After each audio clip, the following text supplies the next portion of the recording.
60 years के बाद pension भी नहीं है ना, हमारा जॉब को सिक्योरिटी भी नहीं, ये सब कब मिलता? ये पीएफ पीएसआई पेंशन रिटायरमेंट के बाद जो मिनिमम वेज 30,000 मिलता, तभी हम डेवलपमेंट होते। तब तक हमारा डेवलपमेंट नहीं, देश का डेवलपमेंट नहीं। जो सरकार समझते जो कॉर्पोरेट सेक्टर वाला कुछ सेक्टर में डेवलपमेंट हुआ तो होते डॉक्टर, ये तो डेवलपमेंट बोल रहे हैं हमारे को। नहीं, हम जीने के लिए, हम जो हमारा जीवन प्रमाण बढ़ना, जीवन प्रमाण बढ़ना बोले तो ये डिमांड्स आपके सामने है। हम डिमांड कर रहे हैं, हम एजुकेशन कर रहे हैं, ये तो मांग रहे हैं हम डिमांड, ये तो इंप्लीमेंट होने से भी हमारा डेवलपमेंट होता। क्या हो रहा है हमारा पब्लिक सेक्टर, क्या हो रहा है देश में? 29 एनटीपीसी है, पहले वो उसमें पूरा परमानेंट वर्कर्स है। आज क्या हो रहा है? 5% ओनली परमानेंट वर्कर्स है, पूरा कॉन्ट्रैक्ट वर्कर्स है, आउटसोर्सिंग वर्कर्स है। उसको तनख्वाह कितना दे रहे हैं, परमानेंट को कितना दे रहे हैं? हम ये वेजेस से हम नहीं जी सकते। सुप्रीम कोर्ट जजमेंट दिया, जो सेक्टर में परमानेंट काम करने वाले मजदूर हैं, जो कॉन्ट्रैक्ट वर्कर भी उधर भी काम करते हैं, दोनों में वेतन में डिफरेंस होता। ये तो ठीक नहीं है, हम नहीं बोले, सुप्रीम कोर्ट बोले। उसी के लिए समान काम को समान वेतन देना, ऐसा सुप्रीम कोर्ट दिया। अभी तक किसी स्टेट, किसी सरकार अभी तक नहीं इंप्लीमेंट किया। ऐसा स्थिति है देश में। ऐसा हम हमारा यूनियन इधर कालगाम में नहीं, रामगुंडम में थर्मल पावर स्टेशन एनटीपी से, उधर भी हमारा कॉन्ट्रैक्ट वर्कर्स यूनियन है, और कुछ स्टेट्स में भी हमारा यूनियन रिलेशन है, मजदूरों का संपर्क है हमारा। हम 2-3 बार ट्राई किया, पूरा जो एनटीपीसी सेक्टर्स है, ये तो पूरा कॉन्ट्रैक्ट वर्कर्स से पूरा भर है, वो परमानेंट नहीं। उसी के लिए हमारा जो वेजेस दे रहे हैं सेंट्रल गवर्नमेंट तो दे रहे हैं, वो हमारे को बस नहीं होता। उसी के लिए हम जो कोल सेक्टर में कोल इंडिया में जो हाई पावर कमिटी वेजेस जो दे रहे हैं, ये तो स्पेशल कमिटी बना के हमारा मिनिमम वेज के बढ़ के, और जो परमानेंट वर्कर का वेतन होता उसके बीच में रख के एचपीसी वेतन फाइनल किया। ऐसा फॉर्मुलेशन, ऐसा वेतन भी हमारा एनटीपीसी सेक्टर में जो काम करने कॉन्ट्रैक्ट वर्कर्स को भी ऐसा देना, क्योंकि तो कोल सेक्टर एनटीपीसी मिलके रहते हैं ना।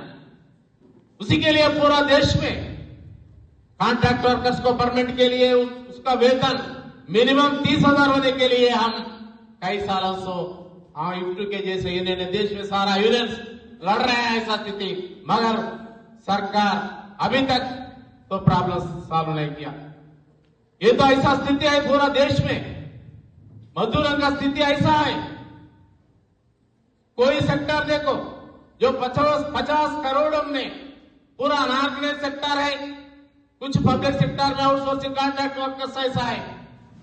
पूरा अनऑर्गेनाइज सेक्टर में कॉन्ट्रैक्ट वर्कर्स को किसी को 30,000 नहीं मिल रहे, सुप्रीम कोर्ट जजमेंट नहीं इंप्लीमेंट नहीं हो रहा है, ऐसा स्थिति देश में है। इसी की स्थिति में, इसी के लिए हम लड़ रहे हैं। हमारे को 30,000 होना, समान काम को समान वेतन, ये डिमांड्स पर हम सभी मजदूरों देश भर हम लड़ रहे हैं। ऐसा कानून हमारे को है अभी। आज केंद्र सरकार, ये तो राज्य सरकार हमारे साथ रहे, तो किसी के पास है वो किसी के काम कर रहे हैं। ये तो पूरा कारपोरेट सेक्टर वाला का बड़े बड़े पूंजीपति को उसके लिए काम कर रहे हैं, हमारे के नहीं। हमारे के लिए काम करे तो ये प्रॉब्लम सॉल्व होता। ऐसा स्थिति देश में सरकार को ऐसा नहीं, उसी के लिए काम करते हैं, हमारे के लिए नहीं काम कर रहे हैं। इसी की स्थिति में हम ये डिमांड्स रख के हम लड़ रहे हैं। इसी की स्थिति में आज मोदी सरकार कोरोना का टाइम पे जो हमारा पहले कामरेड्स जो हमारा पहले जो कामरेड्स लड़के जो कानून लाया, जो हमारे को जो कानून के ऊपर हम लड़ रहे हैं वो तो इम्प्लीमेंट करने के लड़ रहे हैं। ये तो पेमेंट ऑफ वेजेस एक्ट है, ग्रेट्युटी एक्ट है, मिनिमम वेज एक्ट है, ये सभी है ना। ये सभी किसी सरकार दान से हमारे को नहीं दिए। लड़ने के बाद भी एक एक कानून को 1 से 4 साल 6 साल 8 साल तक 10 साल तक लड़ने के बाद भी हमारे को जो कानून आया उसी तरह आया। हमारा पूर्व कामरेड जो मजदूर है वो कुर्बानी देके हमारा को दे दिया कानून। अभी केंद्र सरकार या कोरोना का टाइम में क्या हुआ था, तो हमारा को जो 29 का कानून है उसको बदल के उसको अमेंडमेंट करके पार्लियामेंट में रखा। अभी तो 21 नवंबर को 2025 गए महीने में ये 4 लेबर कोड्स को लागू किया।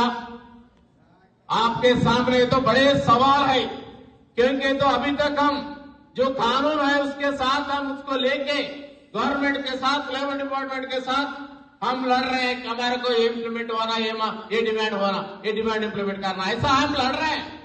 ये 4 लेबर कोड हमारे को इम्प्लीमेंट हुआ तो क्या होता, हम लड़ने का स्थिति नहीं होता। 4 लेबर कोड्स में क्या है, इतना ज्यादा है इसमें, मगर एक 2 पॉइंट से एक तो क्या है, हम स्ट्राइक करने के भी उसमें नहीं। हम अभी तो स्ट्राइक नोटिस दे रहे हैं, कंसलेशन दे रहे हैं, कंसलेशन के जा रहे हैं, कंसलेशन फेल होने के बाद हम स्ट्राइक में जा रहे हैं। कुछ डिमांड्स पर हम सॉल्व कर रहे हैं, ऐसा है। मगर ये 4 लेबर कोड्स इंप्लीमेंट होने के बाद हम कभी भी स्ट्राइक करने का स्थिति नहीं होता।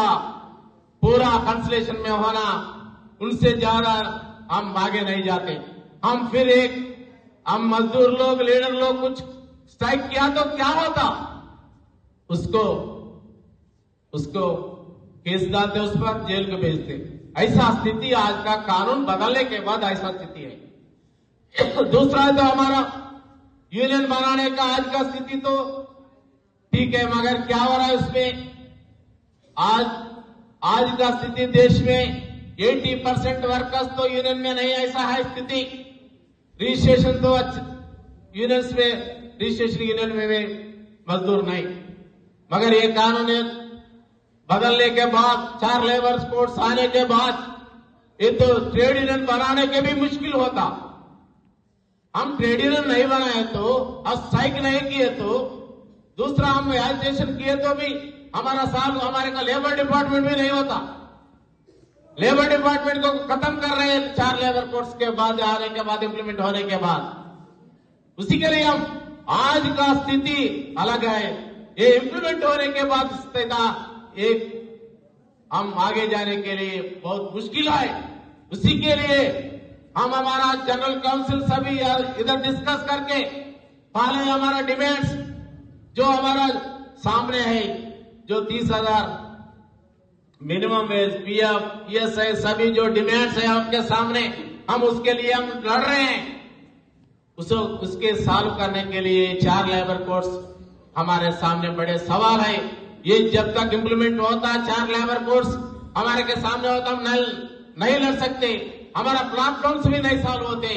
उसी के लिए आज का हमारा सामने बड़े सवाल है 4 लेबर कोड्स को वापस करने के लिए, 4 लेबर कोड्स रद्द करने के लिए देश भर हम पूरा रूप से हम लड़ने के लिए तैयार होना। ऐसा होने से भी वो वापस लेते, अभी तक वापस नहीं लेते।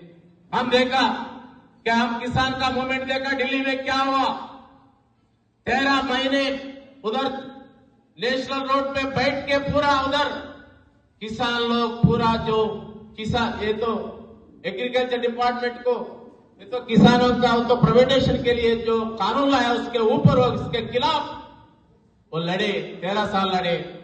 उसमें 700 किसानों मर गए। ऐसा है तो भी तीनों कालों में, विंटर सीजन में, गर्मी में, बारिश में उधर बैठ के वो वापस केंद्र सरकार के ऊपर लड़े, वापस ले लिए। ये तो किसान आदमी है, असंगठित क्षेत्र में काम करता, खेती में काम करता। हम वर्ग का मजदूर लोग हैं, यूनिटी अच्छा होता, यूनिटी ज्यादा होता, कुछ एजुकेटेड भी होता, हम उसी के लिए उनसे ज्यादा हम लड़ना। जो 8 घंटे के लिए जो अमेरिका के शिकागो मजदूर वर्ग जो लड़के 8 घंटे के काम हमारे को लाए, अभी तो 8 घंटे भी हमारे को नहीं होते, 10 घंटे के लिए ये कानून में लाया, 10 घंटे 12 घंटे का कानून लाया। हम डेवलपमेंट हुआ तो क्या होता, 8 घंटे के काम 6 घंटे के होता, मगर आज का स्थिति क्या है, 8 घंटे के 10 घंटे 12 घंटे जा रहे हैं, ऐसा स्थिति है। उसी के लिए हम ये 4 लेबर कोड्स में हम तेज रूप से हम स्ट्रगल करना, जो हमारा कानून लाने के लिए जो अभी तक जो कानून है, उसी के लिए हमारे पूर्व जो मजदूर जो कुर्बानी दिया, उसका कुर्बानी करके हमारा कोई जो कानून लिया, हम भी कुछ सैक्रिफाइस करना, कुछ लड़ना, कुछ जो किसान लोग जैसे लड़े उसको इंस्पिरेशन लेके हम भी देश भर हम लड़ने के लिए हम तैयार होना। इफ्टू ऐसा काल भी दिया, जब तक 4 लेबर कोड वापस नहीं लेते तब तक हम कितना दूर भी, कितना साल भी, कितना टाइम होने पे भी हम लड़ने के भी तैयार होना।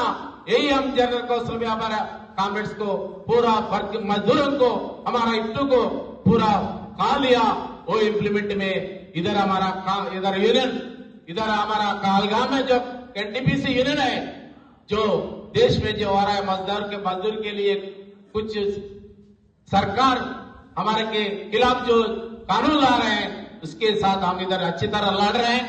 अभी हमारा जनरल काउंसिल का कॉल लेके, इंस्पिरेशन लेके जो कॉल दिया है, आप सभी ये डिमांड्स के लिए मेनली तो 4 लेबर कोड्स केंद्र सरकार वापस लेने तक हम लड़ने के लिए भी तैयार होना। आप सभी कमरेड्स को लाल सलाम देता हूं।